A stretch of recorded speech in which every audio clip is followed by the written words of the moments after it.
नमस्कार। डिजिटल पर एक नए प्रयोग के साथ हाजिरों में रोमाना इसार खान, रोमाना की राय।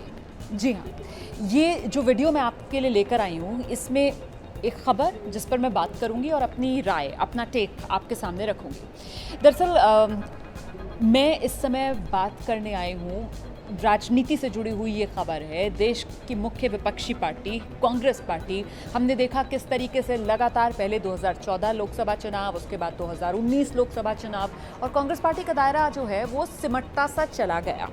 अब कांग्रेस इस समय जिन हालात से गुजर रही है, उस समय कांग्रेस को उसके भीतर से एक चुनौती पेश कर रहे हैं उसी के अपने बड़े नेता। इन नेताओं में प्रमुख तौर पर जिसका नाम सामने आ रहा है वो गुलाम नबी आज़ाद है। आपको याद होगा कैसे अभी कुछ दिन पहले एक चिट्ठी जो मीडिया के सामने आई थी कि 23 कांग्रेस पार्टी के नेता जिन्होंने चिट्ठी लिखी सोनिया गांधी को लेकर, और इसमें कहा गया कि कांग्रेस को एक फुल टर्म प्रेसिडेंट मिलना चाहिए। उन कांग्रेस के 23 नेताओं की चिट्ठी पर अभी हाल ही में जो CWC की बैठक हुई, उसमें राहुल गांधी ने अपनी नाराजगी भी जता दी। राहुल गांधी ने सीधे उन नेताओं को निशाने पर लिया, ये कहते हुए कि साहब जब सोनिया गांधी बीमार थी तो आप इस तरीके की चिट्ठी लिखते हैं और उसको मीडिया में लीक कर देते हैं। और राहुल गांधी ने उन नेताओं पर सीधे सीधे ये आरोप लगाया कि चिट्ठी जिन्होंने लिखी और इसको मीडिया में लीक किया, दरअसल ये लोग बीजेपी के साथ मिले हुए हैं, दे आर कल्यूडिंग विद बीजेपी। ये शब्द राहुल गांधी के, एक तरीके से उन्होंने आरोप लगाया इन नेताओं पर कि ये बीजेपी के साथ साठगांठ कर रहे हैं। मामला वहीं खत्म नहीं हुआ। उस दिन तो देखिए, जिस दिन राहुल गांधी की तरफ से ये बयान सामने निकल कर आया था सूत्रों के हवाले से, उसके बाद इस पर बड़ा सियासी घमासान हुआ। आपको याद होगा कैसे कपिल सिब्बल जो है उन्होंने ट्वीट कर दिया था, उन्होंने कह दिया था कि अच्छा हमें कह रहे हैं कि हम बीजेपी के साथ साठगांठ कर रहे हैं, जबकि राजस्थान में पार्टी के लिए हम ही सबसे आगे थे। नॉर्थ ईस्ट का उन्होंने जिक्र किया और कहा कि वहाँ पार्टी के लिए हम ही सबसे आगे थे और हम पर यह आरोप। हालांकि बाद उस वक्त फिर कपिल सिब्बल ने क्या किया, अपने ट्विटर हैंडल में से कांग्रेस पार्टी उसका भी नाम हटा दिया, वरना पहले उन्होंने लिखा हुआ था कि वो कांग्रेस पार्टी के सदस्य हैं। इस तरीके के जब बदलाव हुए, डेवलपमेंट्स हुए, तो थोड़ी देर बाद खबर ये आई कि कपिल सिब्बल ने अपना ट्वीट वापस ले लिया, क्योंकि एक और ट्वीट कपिल सिब्बल की तरफ से किया गया, ये कहते हुए कि अभी मेरी निजी बातचीत हुई है राहुल गांधी से और उन्होंने मुझे बताया कि उन्होंने ऐसी कोई बात कही ही नहीं है कि भाई जिन्होंने चिट्ठी लिखी वो दरअसल बीजेपी के साथ कल्यूड कर रहे हैं, वो बीजेपी के साथ साठगांठ है उनकी, इस वजह से वो चिट्ठी लिख रहे हैं, तो इसलिए मैं अपना वो ट्वीट हटाता हूँ। ये तो किया उन्होंने, लेकिन अपने ट्विटर प्रोफाइल के अंदर उन्होंने कांग्रेस पार्टी दोबारा नहीं जोड़ा। मतलब इससे अब आप ये कह सकते हैं कि इसको ज़्यादा तूल नहीं देना चाहिए, या फिर ये भी कहा जा सकता है कि कहीं ना कहीं वो एक खलिश जो है, एक गांठ जो है वो तो रह गई। अब आज वही गांठ एक बार फिर से सामने आई है गुलाम नबी आज़ाद के बयान से। ये है मुद्दा जिस पर मैं आपसे बात करने आई हूँ। गुलाम नबी आज़ाद की खरी खरी कांग्रेस पार्टी को। सोनिया गांधी तब रहेगी जब पार्टी प्रेसिडेंट रहेंगी। राहुल गांधी अगर प्राइम मिनिस्टर बनना चाहेंगे, जब पार्टी मजबूत होगी तो तभी प्राइम मिनिस्टर बनेंगे। अभी जो प्रेसिडेंट बनता है उसके साथ 1% भी नहीं होता है। जो दिल्ली आता जाता है उसको उठा के हमने बना दिया प्रेसिडेंट। अगर मेरी पार्टी को 50 साल विपक्ष में बैठना है तो कोई इलेक्शन की जरूरत नहीं है।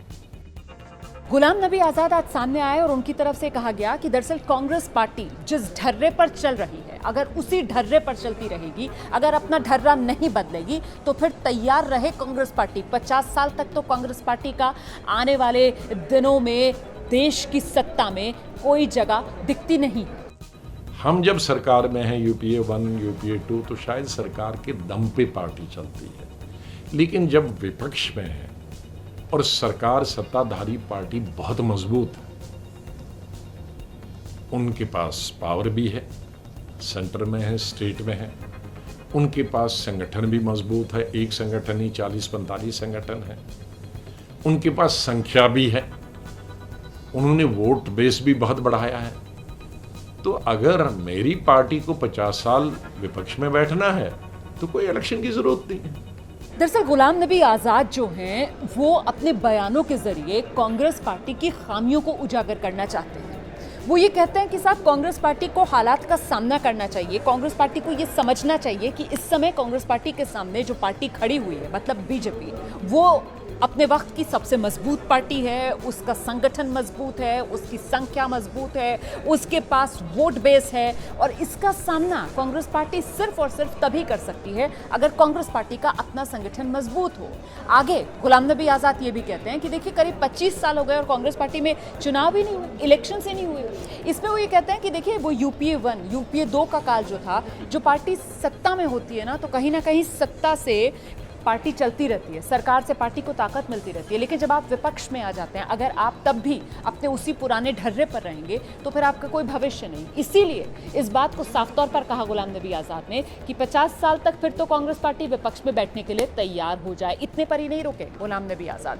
आपको पता है जिस तरीके से गुलाम नबी आज़ाद पर आरोप लगे थे कि साहब वो नेता जो चिट्ठी लिख रहे हैं ये दरअसल बीजेपी की मदद कर रहे हैं, इनकी बीजेपी से साठगांठ है, इस पर भी गुलाम नबी आज़ाद ने साफ तौर पर जवाब दिया है और जवाब में उन्होंने उदाहरण दिया है पंडित जवाहरलाल नेहरू और सरदार पटेल के रिश्तों का।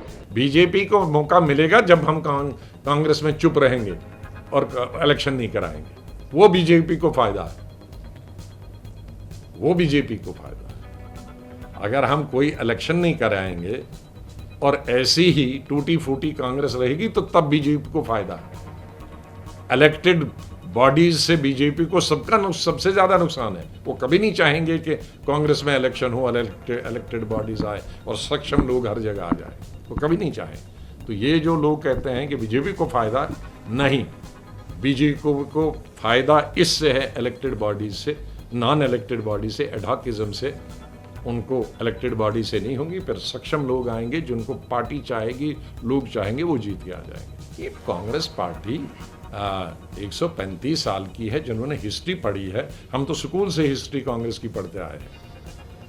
कितना नेहरू और सरदार पटेल के बीच में टकराव होता था, लेटरें लिखती थे, वो भी वर्किंग कमेटी, दूर तो नहीं थे, फिर लेटर लिखते थे और जितने आपस में जितने थे। लेकिन उसका मतलब थोड़ी कि वो कोई किसी से मिला हुआ था या अंग्रेजों से मिला था। ये तो नई चीज कर रहा हूं मैं। वैसे जब मैं गुलाम नबी आज़ाद का ये बयान सुन रही थी, काफ़ी लंबा बयान है उनका ये, इसका बयान का एक हिस्सा मुझे लगता है मैं सुनाऊंगी आपको आगे। उसमें मुझे ऐसा फील हुआ जैसे निशाने पर गुलाम नबी आज़ाद जो हैं वो सीधे सोनिया गांधी और राहुल गांधी को भी ले रहे हैं। क्योंकि आपको पता है अपने बयान में उन्होंने यहाँ तक कह दिया कि वो लोग जो इस चिट्ठी पर सवाल उठा रहे हैं, वो लोग जो कह रहे हैं कि इस चिट्ठी लिखने का मतलब है कि हमारी बीजेपी से साठगांठ है, दरअसल वो लोग जो हैं वो सिर्फ सोनिया जी और राहुल जी को जानते हैं। जबकि वो कह रहे हैं कि हम वो लोग हैं, मतलब वो अपने साथ के उन तमाम नेताओं को एक साथ रखकर ये बात कह रहे हैं कि हम वो लोग हैं जिन्होंने इंदिरा जी को भी देखा है, जिन्होंने संजय जी का दौर भी देखा है, जिन्होंने राजीव जी का दौर भी देखा है, और न सिर्फ उस दौर की कांग्रेस को देखा है बल्कि गांधी परिवार से अपने रिश्तों की करीबी का भी वो यहाँ पर जिक्र करते चल रहे हैं। इलेक्शन ब्लॉक का होना चाहिए, डिस्ट्रिक्ट का होना चाहिए, पीसीसी का होना चाहिए, वर्किंग कमेटी का होना चाहिए, फुल टाइम प्रेसिडेंट होना चाहिए। इसमें किस कांग्रेस को आपत्ति होनी चाहिए? क्यों होनी चाहिए? इसमें सोनिया गांधी का अपमान कहाँ है? इसमें राहुल गांधी का अपमान कहाँ है? वो सोनिया गांधी और जो अपमान की बात करते हैं वो सोनिया गांधी और राहुल गांधी को ही जानते हैं। हम इंदिरा गांधी को भी जानते हैं, संजय गांधी को भी जानते हैं और राजीव गांधी को भी जानते हैं और फैमिली की तरह जानते हैं। कहीं ना कहीं लब्बो लुबाब गुलाम नबी आज़ाद की बातों का यही है कि वो कांग्रेस पार्टी के एक डेडिकेटेड सोल्जर हैं, कांग्रेस पार्टी के साथ वो लॉयल हैं। उन्होंने कांग्रेस पार्टी को बहुत लंबे वक्त से बड़े करीबी से देखा है और न सिर्फ कांग्रेस पार्टी बल्कि वो गांधी परिवार जिसे कांग्रेस पार्टी की रीढ़ माना जाता है, जिसे कांग्रेस पार्टी की धुरी माना जाता है, खुद को अपने इन बयानों से गुलाम नबी आज़ाद उस गांधी परिवार का भी करीबी बता रहे हैं। और साथ ही साथ नसीहत राहुल गांधी के लिए कि अगर पीएम बनना है राहुल गांधी को तो फिर पार्टी तो आपको मजबूत करनी पड़ेगी। सोनिया गांधी तब रहेगी जब पार्टी प्रेसिडेंट रहेंगी। राहुल गांधी अगर प्राइम मिनिस्टर बनना चाहेंगे तो जब पार्टी मजबूत होगी तो तभी प्राइम मिनिस्टर बनेंगे। ये लोग जो इलेक्शन ही कभी नहीं चाहेंगे तो कभी नहीं प्राइम मिनिस्टर बनेंगे। उनको अगर प्राइम मिनिस्टर बनना है तो हमारी बातें सुनना होगा, इन छोटे भाइयों की बातें नहीं सुननी होंगी। तो ये गुलाम नबी आज़ाद का बयान, और इस बयान में गुलाम नबी आज़ाद की नाराज़गी भी है, गुस्सा भी है, कहीं पर निशाने पर लेते हैं वो कांग्रेस पार्टी के नेतृत्व को। जी हाँ, इसे नेतृत्व को निशाने पर ही लेना कहा जाएगा, क्योंकि भाई साफ तौर पर वो ये कह रहे हैं ना कि इलेक्शन ज़रूरी हैं, इलेक्शंस कराने चाहिए। अच्छा, वो कहते हैं कि आप देखिए, अगर आप इलेक्शंस कराएंगे तो कम से कम 51% तो साथ होंगे ना। अभी तो वो इलेक्शन में जीत जाता है, वो प्रेसिडेंट बन जाता है जिसके पास सपोर्ट ही नहीं होता है, 1% सपोर्ट होता है और वो प्रेसिडेंट बनकर बैठ जाता है। और वो ये कहने से भी नहीं चूके कि भाई जो दिल्ली में हाजिरी लगाता है उसको चुन लिया जाता है, उसको सिलेक्ट कर लिया जाता है, कोई नहीं तो जनरल सेक्रेटरी की सिफारिश पर अपना भी नाम लेते हैं, वो गुलाम नबी आज़ाद ने सिफारिश करती, गुलाम नबी आज़ाद की सिफारिश पर बना दिया जाता है प्रेसिडेंट। कुल मिलाकर ये कांग्रेस की बड़ी खामी है जिसे गुलाम नबी आज़ाद ने उजागर किया है। और मेरी राय, रोमाना की राय में आज मैं यही कहूँगी कि कांग्रेस पार्टी जो बार बार इस बात की दुहाई भी देती है, इस बात का क्रेडिट भी लेना चाहती है कि बहुत लोकतांत्रिक पार्टी है, वो अपने अंदर वो अलग अलग आवाज़ों को समेटे हुए अभी से नहीं, अपने 130 साल 35 साल के इतिहास को वो गिनाती है इस बात को बताने के लिए कि देखिए कैसे हम तो समावेशी रहे हैं, इंक्लूसिव रहे हैं, अलग अलग आवाज़ों को अपने साथ मिलाकर तालमेल करके चलना हमको आता है। तो ये कठिन दौर है कांग्रेस पार्टी का, और इस कठिन दौर में कांग्रेस पार्टी को ज़्यादा से ज़्यादा उन आवाज़ों को तवज्जो देनी चाहिए जो आवाज़ें कांग्रेस पार्टी की बीमारी और उस बीमारी को दूर करने की सलाह, दवाई बता रहे हैं। इसे दवा के तौर पर समझना चाहिए राहुल गांधी को, सोनिया गांधी को, और कई बार दवा कड़वी होती है तब भी उसे खाना पड़ता है अगर आपको ठीक होना है। तो कुछ यही हाल कांग्रेस पार्टी का मेरी नज़र में। जो सलाह दी जा रही है इन कांग्रेस के वरिष्ठ नेताओं की तरफ से संगठन में चुनाव कराने की, और नहीं भूलना चाहिए हमें कि राहुल गांधी खुद ये चाहते थे कि संगठन में चुनाव हो। राहुल गांधी ने तो राजनीति में जब शुरुआत की तो उनका पूरा फोकस कांग्रेस के संगठन को मजबूत करने का था। तो ये एक तरीके से अपने अधूरे मिशन को पूरा करने की मुहिम के तौर पर भी राहुल गांधी ले सकते हैं। और अगर कांग्रेस पार्टी का संगठन मजबूत होगा, अगर कांग्रेस पार्टी की जड़ें मजबूत होंगी, तभी तो फिर आप देश में आगे बढ़कर राजनीतिक मैदान में आकर अपने प्रतिद्वंदियों को टक्कर देने के काबिल हो पाएंगे। तो मेरी सलाह और मेरी राय तो यही है कि कांग्रेस पार्टी को अपने भीतर से उठ रही इन लोकतांत्रिक आवाज़ों को जगह भी देनी चाहिए, तवज्जो भी देनी चाहिए। एबीपी न्यूज़ आपको रखे आगे।